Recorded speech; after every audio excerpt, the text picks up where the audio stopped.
I'm Piper Nelson, 27, an accountant living in Atlanta, stuck in a household that never saw my value. My parents always chose one favorite child, and that person was never me. At every gathering, they'd raise their glasses, smiles polished, voices dripping with sweetness that masked the sting underneath. One daughter they admired, the other me, just filling the background. My sister received it all, a $300,000 condo, extravagant trips, and an endless chorus of their praise. I, on the other hand, was cornered into taking a $15,000 loan to erase her student debt, a burden whose interest quietly strangled my savings as I spent long nights surrounded by spreadsheets and deadlines. Even when I earned a promotion, a corner office, a clear upward path, they didn't notice. A $200 or $500 designer coat for my sister deserved champagne and celebration. Every contrast between us etched the same message into me. I'd never measure up in their world. But I wasn't collapsing. I was strategizing. Each hidden dollar I saved became a brick in the road to independence, a life 3,000 miles away in Boston, out of their reach. Before we dive in, drop a comment below. Tell me your city and the time where you are. I love seeing how many places and time zones this story travels to. Each bit of money I tucked away felt like breathing space. At the bank, pen poised, I signed the paperwork for Tabitha's student loan. The loan officer glanced at me, puzzled, but I stayed steady. The $12,000 left on that account came from her missed classes and failed business attempts. Yet my parents called it helping family.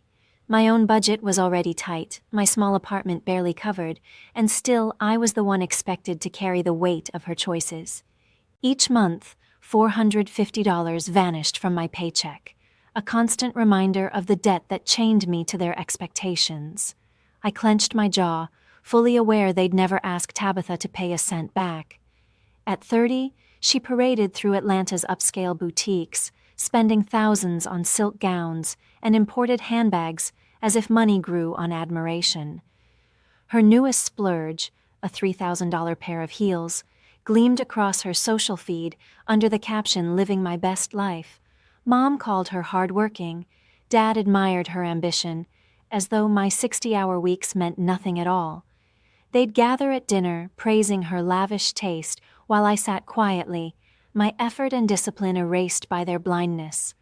What they called drive was nothing but illusion, a lifestyle propped up by my sacrifices. Meanwhile, at the firm, I'd been pouring every ounce of focus into my job. Just last month, my manager summoned me into her office, a rare smile softening her usual composure. "Piper, you're being promoted, and there's a raise," she said. I'd restructured a client's tax plan that saved them millions, and the partners had taken notice. I left that office with my chest lifted high, convinced that maybe this time my parents would finally notice me. I couldn't have been more mistaken. Over coffee, I shared the news, waiting for even a flicker of pride. Dad merely scoffed. "That's nice, but Tabitha's about to close a major deal for her boutique." Mom chimed in. "She's really going places, Piper. You could learn from her." Their words landed like blows. Years of work, long nights, endless sacrifice, dismissed in a heartbeat. Later, I overheard them on the phone with her, their voices glowing with affection.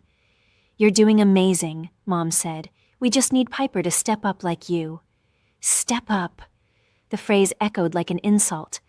I was already sinking under their expectations, draining my own savings to prop up Tabitha's failures, while they called her their success story. Then came Dad's voice, sharp and certain. "Piper needs to contribute more to this family." Contribute more? I'd already given them everything, my money, my energy, my dignity. Their favoritism wasn't just cruel, it was betrayal.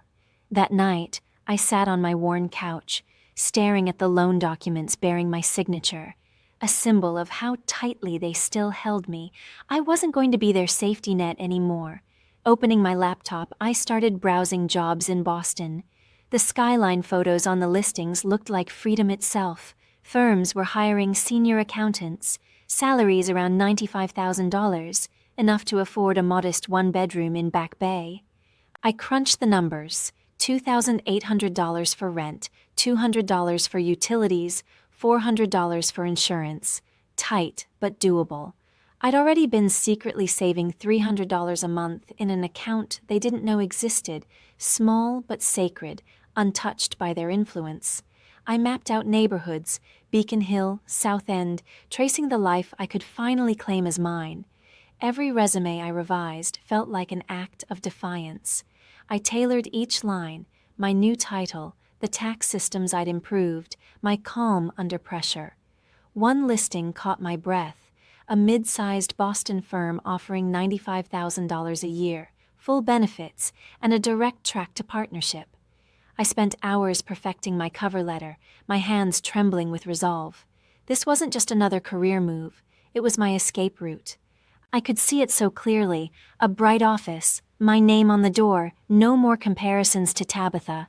But doubt whispered, what if they found out?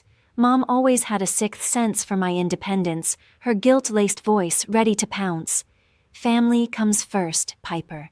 Dad would echo her, with his endless lectures about duty and obligation.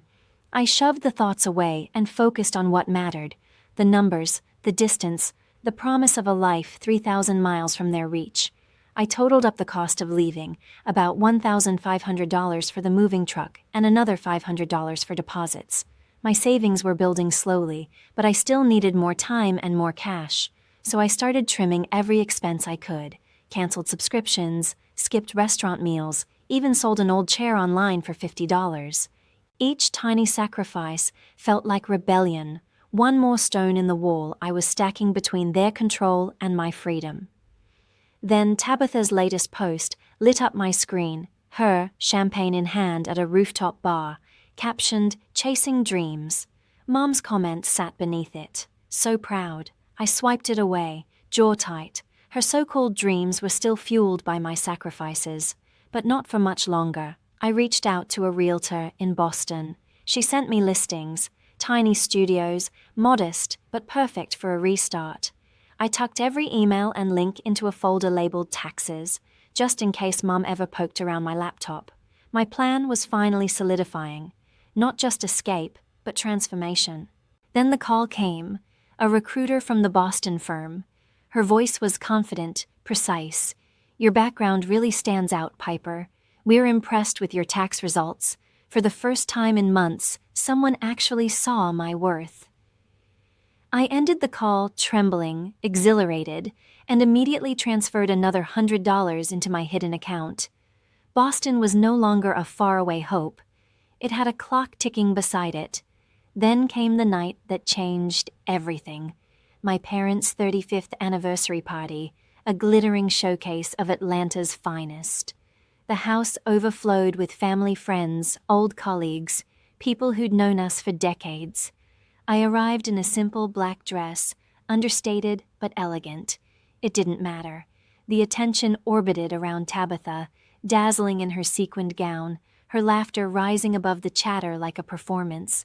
I lingered near the back, clutching my glass, invisible in plain sight. Dad, Mark, took the microphone, tall and assured as always. "Here's to 35 years," he began warmly, "and to family."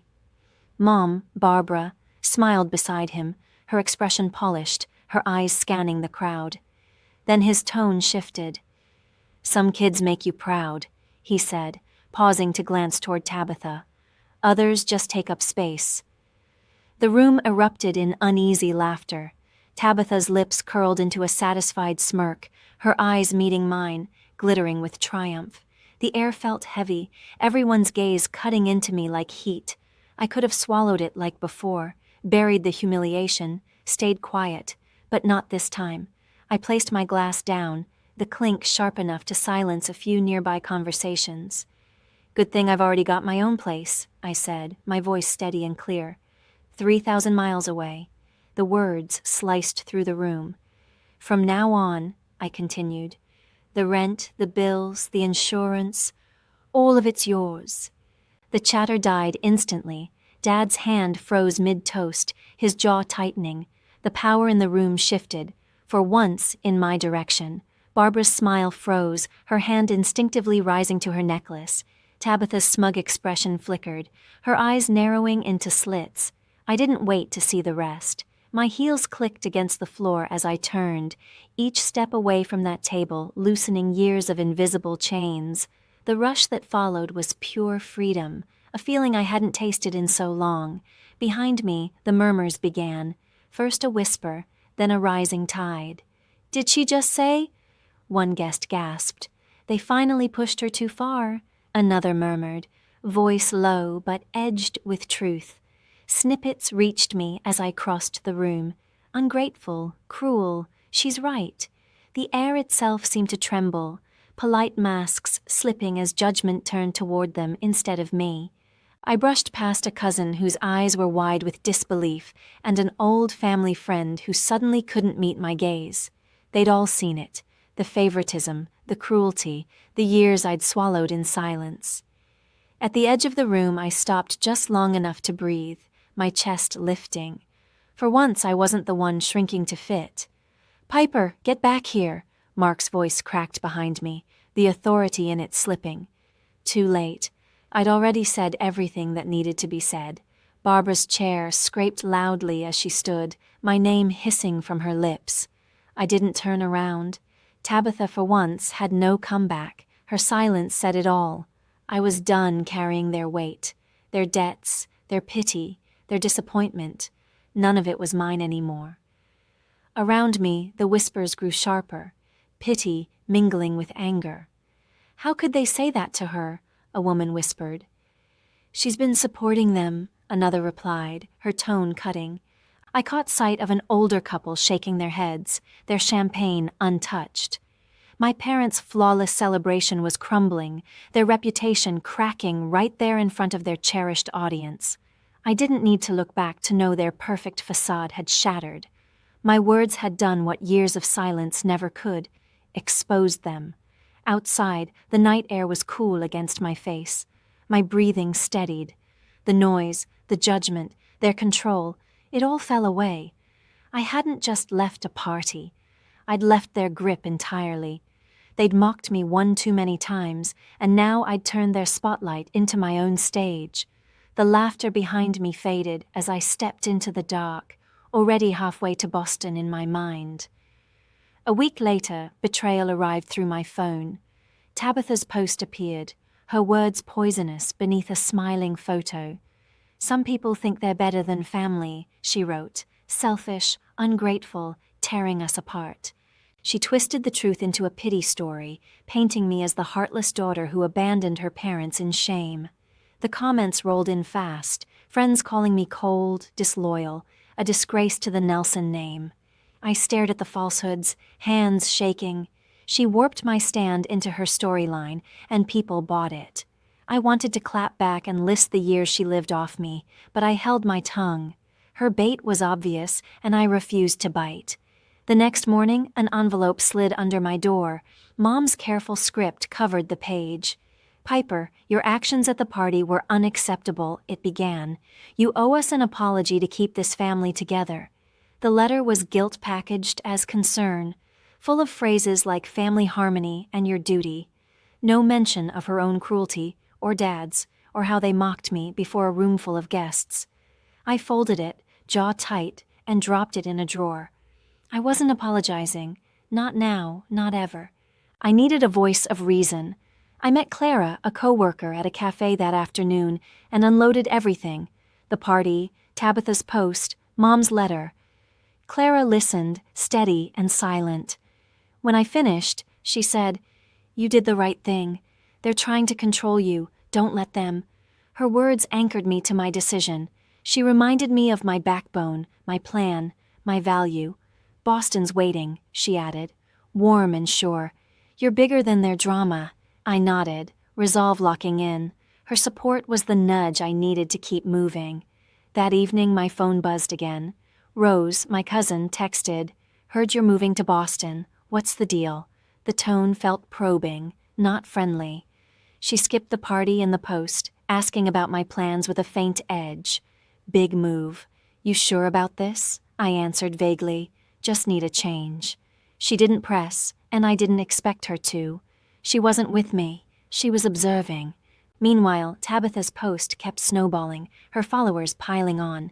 "How could she do that to her parents?" one commented. "Spoiled brat," another added. The jabs hurt, but I refused to jump in. That arena was theirs, not mine. I opened Instagram, Twitter, Facebook, and hit delete. The apps disappeared, and so did the noise. I felt lighter, free of their distortions. I didn't need their approval to breathe. With the online clutter gone, I focused on the move. My Boston folder was packed with notes. A fresh email from the realtor confirmed a South End studio at $2,600 a month, utilities separate. I had it all mapped out, my savings just enough to cover the deposit for the apartment.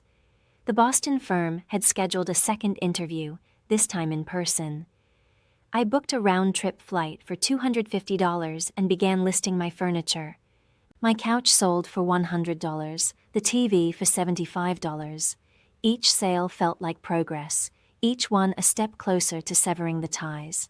Nights were spent packing, sorting through years of memories, old photos, letters, keepsakes. Each one felt like an anchor to a life I was leaving behind. I kept only the essentials, clothes, my laptop, a few books. The rest went into boxes for donation or sale. What used to be a safe haven, my apartment now felt temporary, a transition to something far better. I contacted my landlord to confirm the lease would end in 2 months. Signing the paperwork felt like a quiet but definite declaration of independence. Later that week, Clara texted to check in. "You okay?" I smiled, grateful for her genuine concern. "Better than ever," I replied. Her support was a reminder that I wasn't truly alone, even if my family had abandoned me. I didn't need Rose's approval or Tabitha's lies. I didn't need Mum's guilt trips either. I was building a future on my own terms. I checked my savings, $4,200, enough for the move if I stayed disciplined. I added $200 more from a side gig, auditing a small business's books. Every dollar was crucial, every one a brick in the wall separating me from Atlanta. Tabitha's posts, Mom's letter, all just noise, not my truth. I wasn't the selfish one. I was breaking free. 6 weeks later, Tabitha's world started to fall apart. I was packing the last of my boxes when my phone buzzed. Tabitha's name flashed on the screen. A rarity. "I need to talk," her text read, short and desperate. I hesitated, fingers hovering. After the lies she spread online and her cold silence at the party, I owed her nothing. But curiosity gnawed at me. She asked to meet at her apartment, and against my better judgment, I agreed. Her place was a disaster. Empty wine bottles, overdue bills scattered on the counter. The boutique she'd flaunted for so long was done. "It's gone," she said, voice flat. "The store's bankrupt. I'm drowning in debt." She looked at me, eyes pleading. "I need help, Piper. I can't make it on my own." I stood there, speechless. This was the same woman who had spent years bragging about her success, running up $20,000 in credit card debt on designer clothes and lavish parties. And now she was asking for my savings, the money I'd fought for, scrimped, and saved to get to Boston. I didn't say no right away. Instead, I offered to help clean up, hoping it might give me some insight into her. We dug through the mess. Boxes of unsold inventory, receipts for $4,000 bar tabs, notices from creditors. As we worked, I waited for some sign of remorse, a hint of regret for how she'd treated me, but it never came. "You've always had it easy," she muttered, tossing a dress into a pile. "No one expected anything from you." Her words hit like a slap, as if the years of covering her mistakes meant nothing. She still saw me as the lesser sister, even now. My patience was wearing thin as I pushed a stack of papers aside. "You think I had it easy?" I asked, my voice sharp. "I paid for your mistakes, Tabitha. Years of loans, sleepless nights, all while she played the role of the star." She froze, her hands clutching a box. For the first time, her mask slipped. "I was jealous," she admitted, her voice barely above a whisper. "You always had your life together, your job, your plans. I didn't know how to keep up." Her words hit hard, not because I felt sorry for her, but because it was the first real thing she'd ever said. But honesty wasn't enough. "You never said sorry," I pointed out, folding my arms. Not for the party, not for your posts, not for any of it. She looked away, jaw clenched, unable to face what she'd done. I saw it then. Tabitha wasn't ready to change. She wanted a bailout, not a reckoning. I took a steadying breath, my decision firm. "I'm not helping you this time," I said. "You need to figure this out. Stand on your own 2 feet, like I had to." Her eyes widened, a mix of shock and anger. "You're abandoning me," she snapped. I shook my head. "I'm not abandoning you. I'm choosing myself." I grabbed my jacket, the weight of her expectations lifting off my shoulders. She called after me, her voice breaking, but I didn't stop. I'd spent years fixing her messes, and I was done. Back at my apartment, I sat on the floor surrounded by boxes labeled for Boston. My flight was in 2 days. My new job had confirmed a senior accountant position with a $97,000 salary. I'd signed the lease for a studio in South End, $2,700 a month. My savings were stretched, but enough to get me started. Tabitha's plea still echoed in my mind, but it didn't waver me. Her collapse wasn't my fault, and her debts weren't my responsibility anymore. I thought about her confession, that rare moment of vulnerability.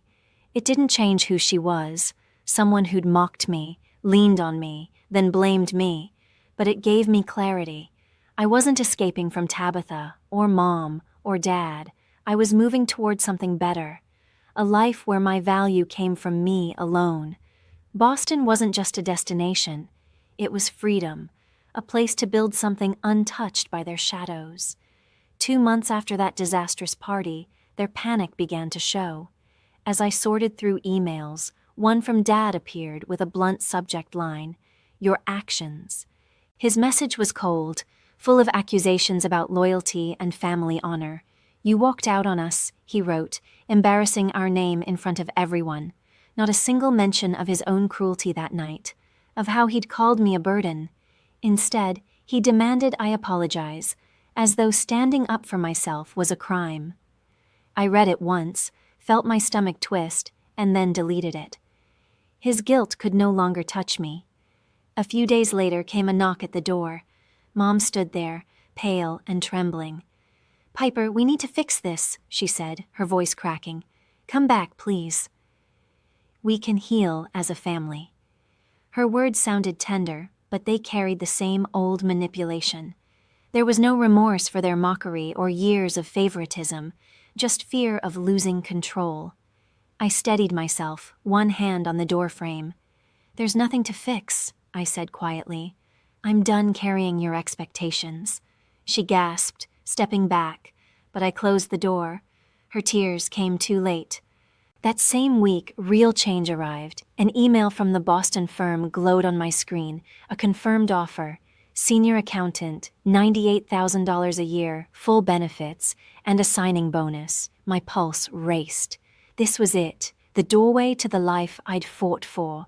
I accepted immediately, hands steady as I typed my reply. Boston wasn't a dream anymore. It was happening. Clara showed up that evening, a steady presence with her laptop open, and a plan in mind. "Let's make this airtight," she said, her tone calm but encouraging. Together we polished my paperwork, updated my resume to emphasize leadership, audits, and client management.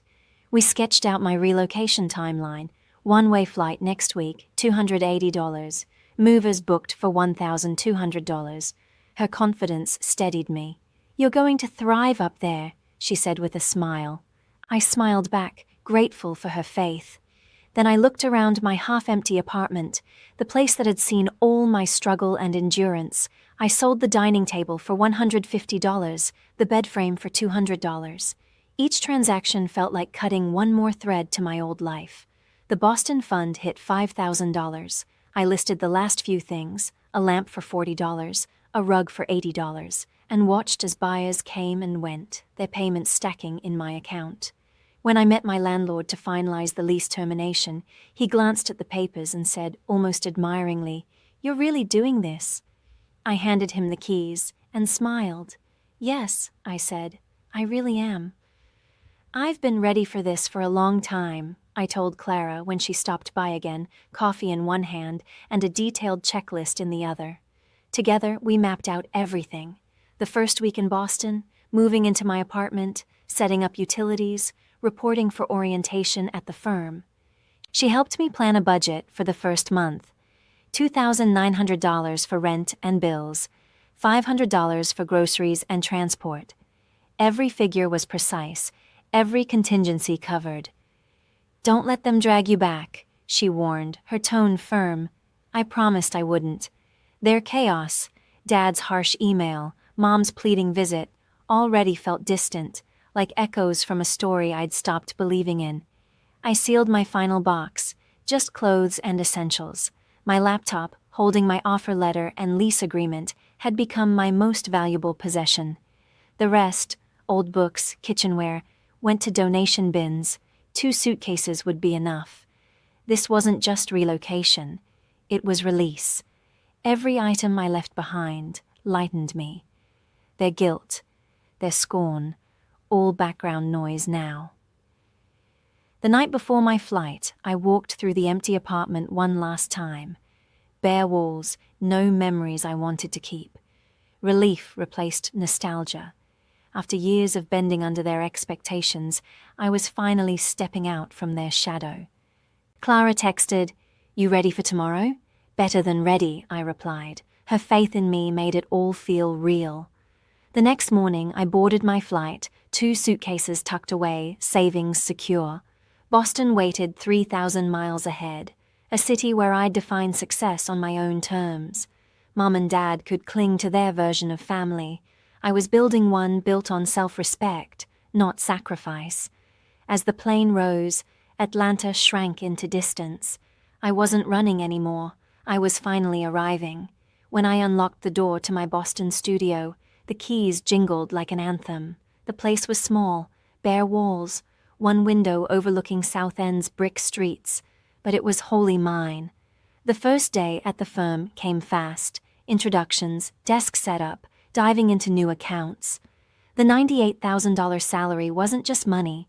It was proof that all my effort had meant something. Every paycheck would carry a piece of my freedom. That evening, walking home through crisp New England air, I smiled for the first time in months. This life was mine, every bit of it. Back in Atlanta, the news trickled in.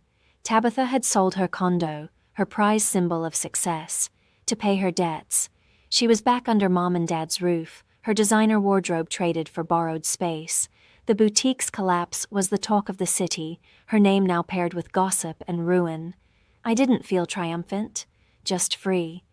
Her downfall wasn't my victory. It was confirmation. Her illusion had shattered, and mine had finally begun. Dad and Mom weren't spared from consequence. Word of their cruelty at the anniversary party, the public humiliation, the blatant favoritism, spread quickly beyond their inner circle. Friends who once flocked to their galas and dinners began keeping their distance. The invitations stopped.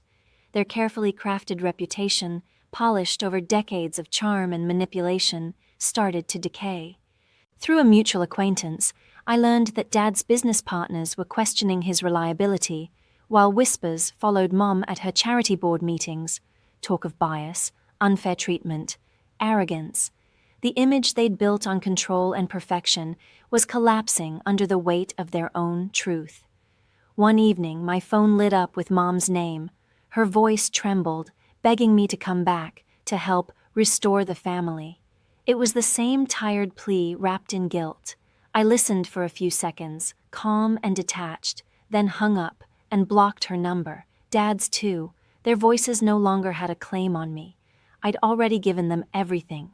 My loyalty, my savings, my silence. They'd taken enough. Now, in Boston, I finally had peace. My weekends filled with small joys. Quiet mornings in local cafes, hours lost among shelves in Beacon Hill bookstores, long walks through Newbury Street as autumn settled in. My days belonged to my work, demanding, fulfilling, entirely mine. I lived modestly, careful with rent and groceries, but each decision felt deliberate, chosen, not coerced. No comparisons, no expectations, no invisible debts. For the first time, my life matched my values: effort, integrity, independence. Leaving that toxic orbit wasn't escape, it was survival. It was truth. Thanks for staying with me through my story. Now I'm curious. What about you? Have you ever faced a family storm and had to step away to find yourself again?